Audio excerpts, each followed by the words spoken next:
Aujourd'hui, nous allons examiner une affaire du début du XXe siècle. Alors, installez-vous pendant que nous partons pour la Suisse.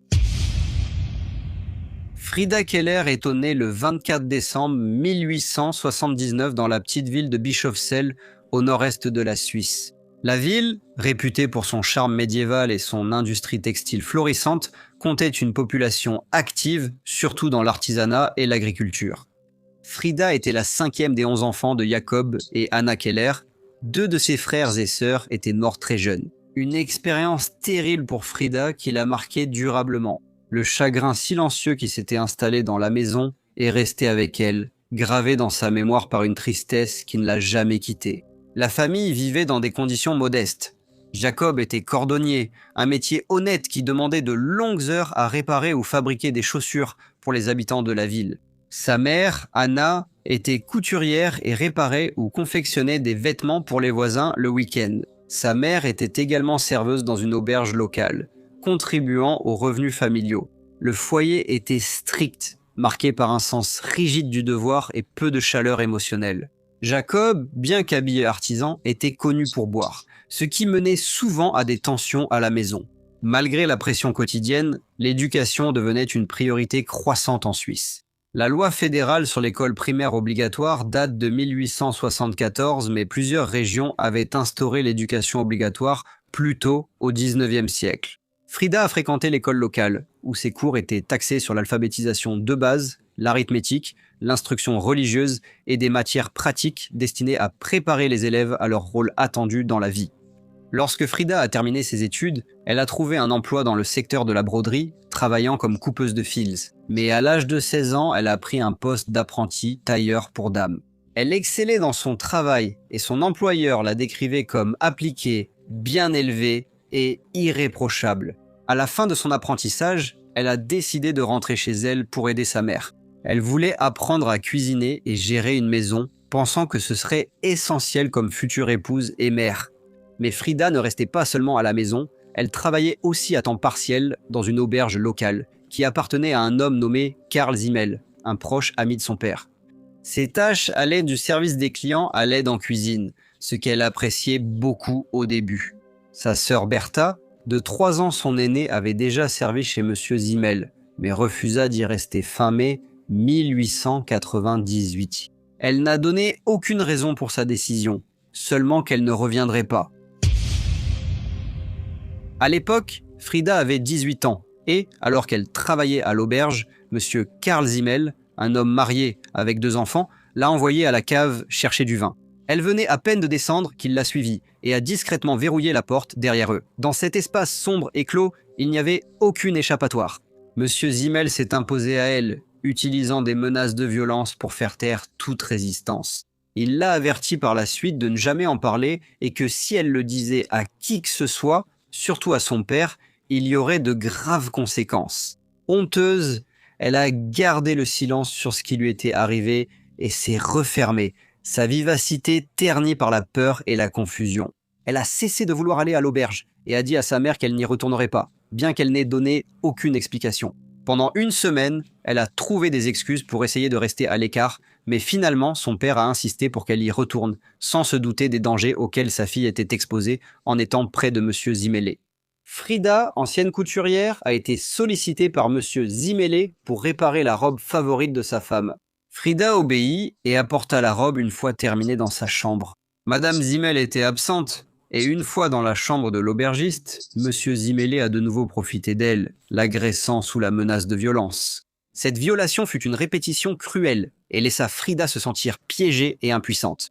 La peur et la honte pesaient lourdement sur elle, éclipsant les rares moments d'espoir auxquels elle aurait pu s'accrocher après cela. Chaque visite à l'auberge devenait une source d'effroi, même si c'était un endroit où elle aurait dû être en sécurité. Environ 6 semaines plus tard, Frida se rendit compte qu'elle était enceinte. Craignant le jugement et le mépris qui l'attendaient, elle quitta sa maison et se rendit dans la ville voisine de Saint-Gall, où elle trouva du travail comme couturière. Là, elle réussit à dissimuler sa grossesse. Elle tentait désespérément de dissimuler sa souffrance à une société dont elle n'attendait que jugement sévère, sans compassion ni compréhension. Environ 2 mois avant la naissance du bébé, son employeuse, Mademoiselle Tamp, a découvert sa grossesse et lui a demandé des explications. Frida lui a raconté ce qui s'était passé et combien elle se sentait isolée et impuissante. Elle lui a aussi demandé de parler à ses parents. Mademoiselle Temp ne l'a pas condamnée. En fait, elle lui a offert de la gentillesse, de la discrétion et la promesse de son soutien. Dans une société offrant si peu aux mères célibataires, Mademoiselle Temp a rencontré les parents de Frida. Mais malheureusement, la réaction de Monsieur Jacob Keller était à la fois prévisible et totalement dépourvue de compassion. Il a déclaré que sa fille ne devait plus jamais remettre les pieds chez lui. La mère de Frida, cependant, a réagi très différemment. Elle s'est rendue à Saint-Gall pour être auprès de sa fille et lui a offert la force et le réconfort dont elle avait tant besoin. Frida a alors révélé les preuves subies auprès de Monsieur Zimele, autrefois un ami de la famille réputé digne de confiance. Avec Mademoiselle Temp, la mère de Frida a aidé à organiser que, dès sa naissance, l'enfant serait placé dans un orphelinat dirigé par des religieuses catholiques. Mademoiselle Temp a aussi assuré à Frida qu'elle pourrait reprendre son travail après sa convalescence. Le bébé, un garçon, est né le 27 mai 1899 et Frida l'a nommé Ernst. Après son installation à l'orphelinat, Frida a repris le travail chez Mademoiselle Temp mais rencontrait des difficultés financières. Et bien que sa mère ait informé Monsieur Zimele de la naissance de son fils, il n'a jamais envoyé que 80 francs pour couvrir une partie des frais de l'enfant à l'orphelinat. Ce fut là toute l'étendue de son implication. Et après ce seul paiement, il n'a offert aucun soutien ni manifesté le moindre intérêt pour le bien-être de l'enfant. Frida essayait de rendre visite à son fils aussi souvent qu'elle le pouvait. Mais avec le temps, les visites devinrent de plus en plus rares. À chaque voyage qu'elle faisait à l'orphelinat, elle ressentait un mélange d'amour, de culpabilité et de tristesse. Elle luttait constamment pour trouver l'argent nécessaire afin de payer les frais, ce qui ajoutait à sa détresse. Lorsque son père est décédé en 1900, elle a reçu un petit héritage. Mais au lieu de gérer cet argent elle-même, elle l'a confié à l'un de ses frères, qui l'a ensuite tout dépensé. Et cet argent aurait pu servir à payer les soins de son fils. Frida entretenait toujours une relation avec sa mère et se confiait souvent à elle au sujet de son anxiété, de ses peurs pour l'avenir et des blessures qu'elle avait subies dans le passé. Elle a été très surprise quand sa mère lui a révélé un secret sombre et douloureux. Elle a raconté à sa fille que, de nombreuses années auparavant, avant d'épouser le père de Frida, elle avait donné naissance à un enfant hors mariage. Et elle a dit qu'elle s'était sentie tellement seule et dépassée que, dans un moment de désespoir, elle avait tué le nouveau-né. Pour cet acte, elle avait purgé 6 ans de prison. La confession a choqué Frida et, d'une certaine manière, l'a rapprochée de sa mère. Mais seulement 3 semaines plus tard, Anna Keller a eu une attaque et est décédée. Bien que Frida ait été très attristée par la perte de sa mère, ses problèmes ne faisaient que commencer. Elle a reçu une lettre de l'orphelinat l'informant que son fils avait maintenant 4 ans. Selon leur règlement, ils ne pouvaient garder un enfant né hors mariage après cet âge.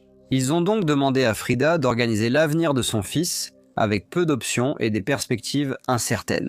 Elle a demandé à la directrice que son fils soit autorisé à rester jusqu'au début du mois de mai, car elle essayait d'organiser son transfert chez une tante à Munich. Et croyant qu'elle aurait tout organisé d'ici là, la directrice a accepté sa demande.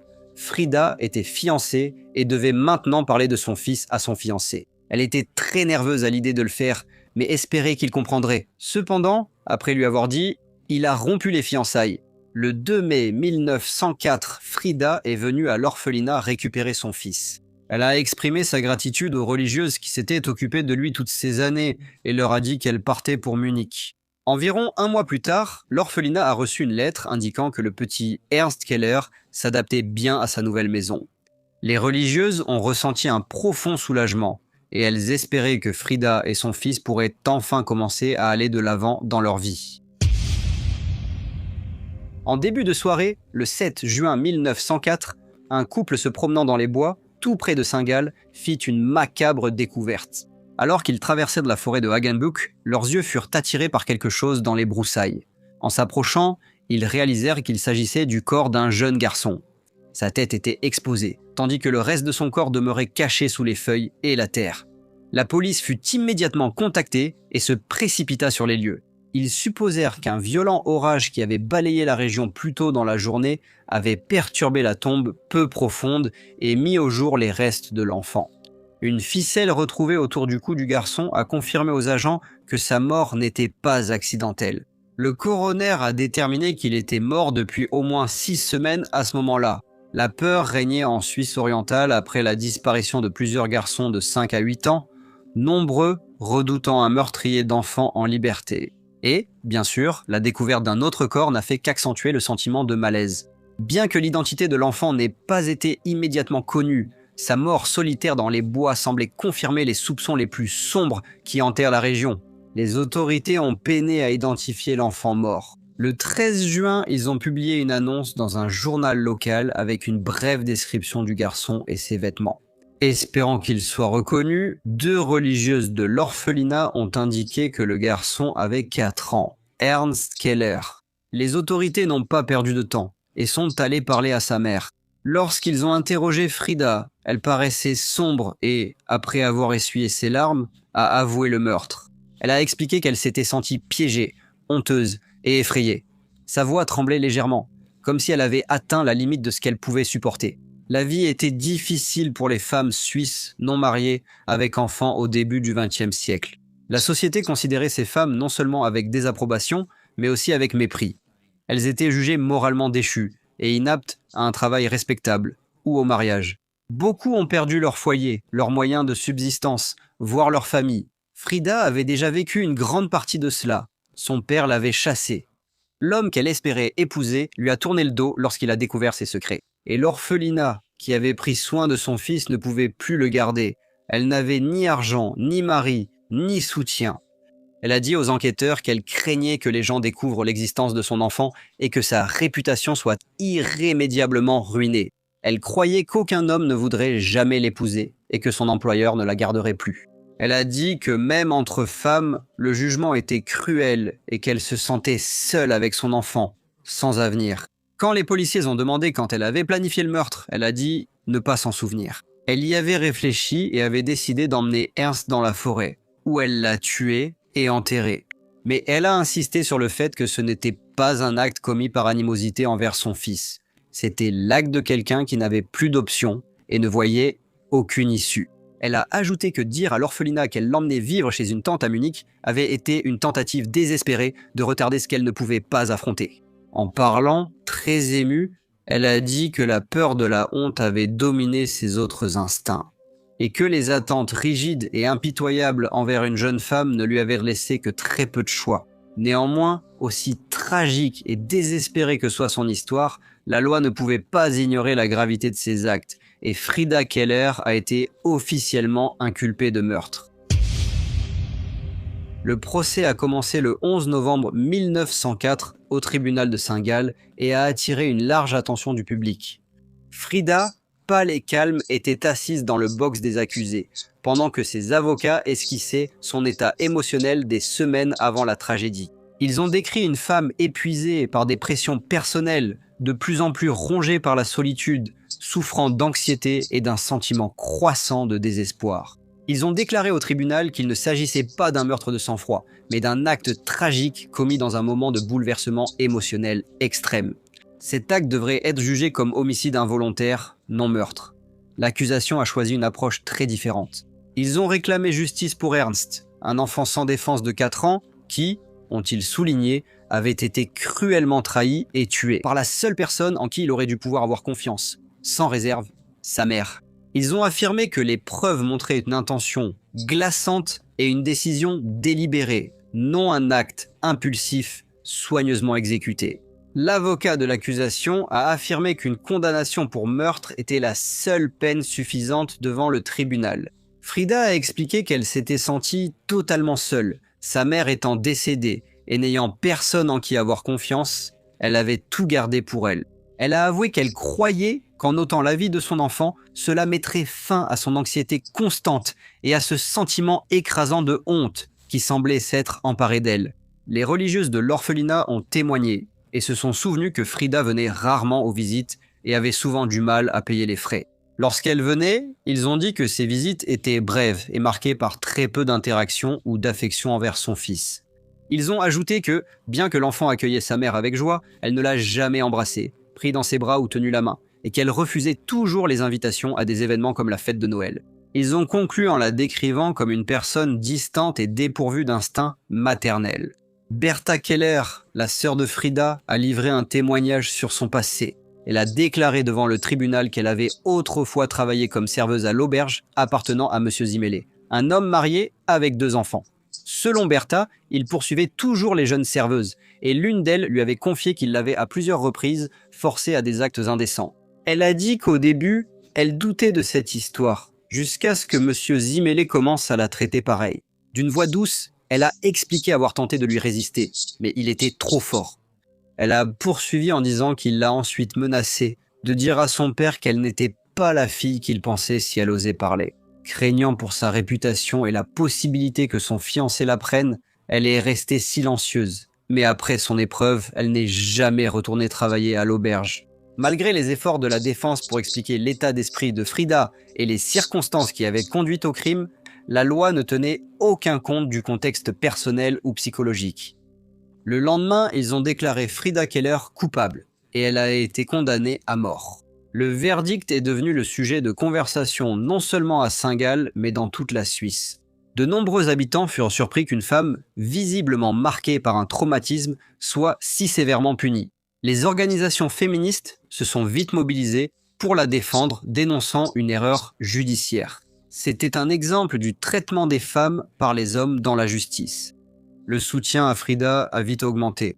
Des personnalités notables, dont l'écrivain Karl Albert Loesley et le célèbre psychiatre Auguste Forel, ont publiquement condamné le verdict.